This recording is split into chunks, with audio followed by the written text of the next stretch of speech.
কিছু মানুষে কিছু মন্তব্য করছে, সেটা হচ্ছে কি নবীজিরে কেউ দেখতে পারে নাই। আমি তাফসীরে রুহুল বায়ান থেকে দলিল দিছিলাম, জিবরাইলও দেখতে পারে নাই। কারণ কি, নবীজির সুরত কাফেররাও দেখছে, সাহাবীরাও দেখছে। এই আকার, এক আকৃতি, বাশার। কিন্তু সাহাবী কেমনে হয়েছে? যারা নবীজিকে সশরীর মুবারকে দেইখা নুরুম্মিন নুরিল্লাহ বিশ্বাস করছে। কি বিশ্বাস করছে? নুরুম্মিন নুরিল্লাহ বিশ্বাস করছে, তারা মুমিন হইছে, তারা সাহাবী হইছে। বলেন না সুবহানাল্লাহ। আর আবু জাহেল, আবু লাহাব, উতবা, সাইবা নবীজিরে দেখছে মুহাম্মদ ইবনে আব্দুল্লাহ বাশারুন মিসলুনা, যে আব্দুল্লাহর ছেলে মুহাম্মদ আমরার মতো মানুষ, আমরার মতো মানুষ দেখছে, এই জন্য আবু জাহেল কাফের হইছে। কথা ঠিক কিনা? কিন্তু নবীজির হাকিকত দেখার ক্ষমতা কারো, জিবরাইলও দেখতে পারে না হাকিকত। কারণ হয়েছে কি, একদিন আবু জাহেলের সঙ্গে নবীজির দেখা, আবু বকর সিদ্দিক সামনে। আবু জাহেল বলতেছে, এ মুহাম্মদ, তোমাকে দেখতে এত কুশ্রী বিশ্রী, তোমার মতো এত অসুন্দর কেউ নাই। নবীজি বলছেন, চাচা আপনি ঠিক কইছেন। বুঝেননি আমার কথা? সিদ্দিক আকবর বলছে, না হুজুর, এটা হইতে পারে না, কারণ আমি আবু বকর বলছি আপনার মতো সুন্দর আল্লাহর কোনো সৃষ্টি নাই। আবু বকর আপনিও ঠিক কইছেন।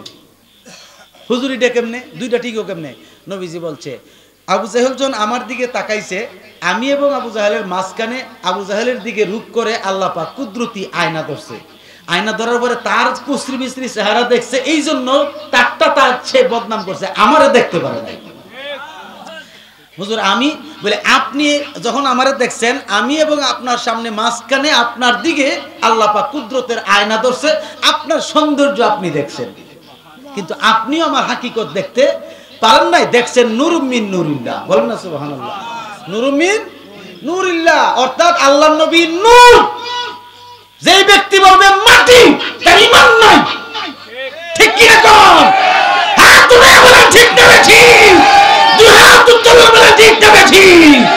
যারা মাটির ব্যবসা করে তাদের মধ্যে নাই আমরা। ঠিক কি না?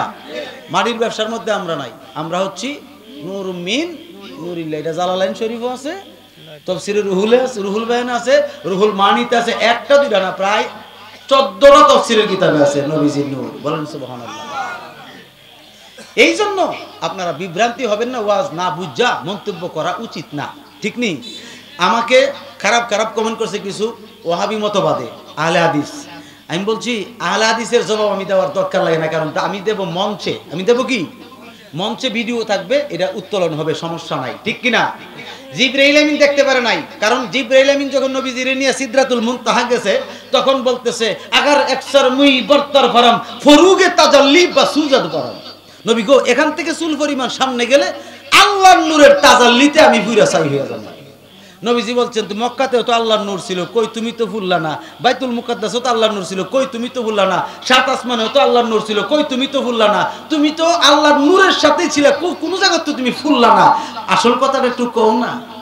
তখন বলছে, বাসুরে মুহাম্মদ ফরুগে খুদা তাজাল্লি চু আমাদ মুহাম্মদ কুজা। বলুন না সুবহানাল্লাহ। বলতেছি, ইয়া রাসূলুল্লাহ, আপনি আমার সামনে, আপনি মক্কা থেকে বুরাকে সাওয়ার হইয়া, বাইতুল মুকাদ্দাস হইয়া, সাত আসমান পার হইয়া, অগণিত আলম অতিক্রম করিয়া, জান্নাত জাহান্নাম দেখিয়া সিদরাতুল মুনতাহায় আসছেন মানবের কবর পরিধান করিয়া। এখন যখন সেই মানবের কবর ফেলবেন খুলিয়া, আপনার যে নূর, আল্লাহর নূর, ওই নূরের তাজাল্লিতে আমি যে ব্রেন পুরো ছাই হয়ে যাব। আপনাকে দেখার মতো শক্তি আল্লাহ ছাড়া আর কারো নাই। কথা ঠিক কিনা? জিবরাইল বলে, আল্লাহ ছাড়া আপনার দেখার ক্ষমতা কারো নাই। এ কথার অর্থ কি? নবীজির হাকিকত একমাত্র আল্লাহই দেখতে পারে, আর কেউ পারে না। ঠিক কিনা? এই জন্য বিভ্রান্তি হবেন না, অনুরোধ করে বলছি। আপনারা কেউ বিভ্রান্তি হবেন না, অনুরোধ করে বলছি আপনাদেরকে, সাবধান সাবধান।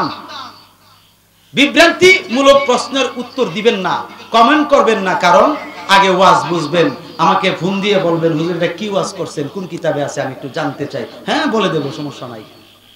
কথা ঠিক কিনা? আমার মন্তব্য যদি আপনারা এমনি অনর্থক করেন, গুনাহ তো আপনাদের হবে, আমার না। গুনাহ কার হবে? আপনাদের হবে। কারণ আমি ওয়াজ ভুল করে করলে কিতাবের রেফারেন্স দিলাম নইলে, কিতাবে তুমি পাও না খুঁজে, তোমার চোখ নাই, তোমার ব্রেইন নাই, তো এটা আমার দোষ কি? আমার বাড়িতে আসো, আমি খুললে দেখাই দিই। কথা ঠিক কিনা? আল্লাহ পাক হেদায়েত দান করুন, সকলে পড়েন আমিন, আরো জোরে বলেন আমিন। যাই হোক, আমি আমার জন্য আপনারা খাস করে একটু দোয়া করবেন। আমার আব্বা হুজুর অসুস্থ, আমি নিজেও একটু অসুস্থ হয়ে রয়েছি। জানি না আবার সামনে আপনাদের সামনে আসতে পারি কিনা, হায়াত পাই কিনা, তাও আমার জানা নাই। এই জন্য একটা কথাই আপনাদের কাছে দাবি, অলিদের চরণ ধরে রাখবেন, মুমেন হইয়া মরবেন। কথা বুঝাইতে পারছি না? অলিদের চরণ ধইরা চলবেন, মুমেন হইয়া থাকবেন এবং মুমেন হইয়াও মরবেন। কারণ যেই দেশে আহলে হবিজ বাইরিছে, সালাফি বাইরিছে, ইমান লুইটটা সাফ করে নিবগা, বুঝছেন নি? ইমান লুইটটা সাফ করে, কোরআন শরীফের আয়াতের অপব্যাখ্যা করে, হাদিস শরীফের অপব্যাখ্যা করে, মুহাদ্দিসিনের কোনো ব্যাখ্যা করে না, কোরআন শরীফের তফসির পড়তে চায় না, খালি তর্জমা করে বিভ্রান্তিমূলক সৃষ্টি করে দেয় এই সরলপনা মুসলমানের মধ্যে। আল্লাহ পাক এ সমস্ত পাপীদের কাছ থেকে আমাদেরকে হেফাজত করুন, সকলে করেন আমিন। ওয়া আখিরি দাওয়ানা আনিল হামদুলিল্লাহি রাব্বিল আলামিন। আসসালামু আলাইকুম ওয়া রাহমাতুল্লাহি ওয়া বারাকাতুহু।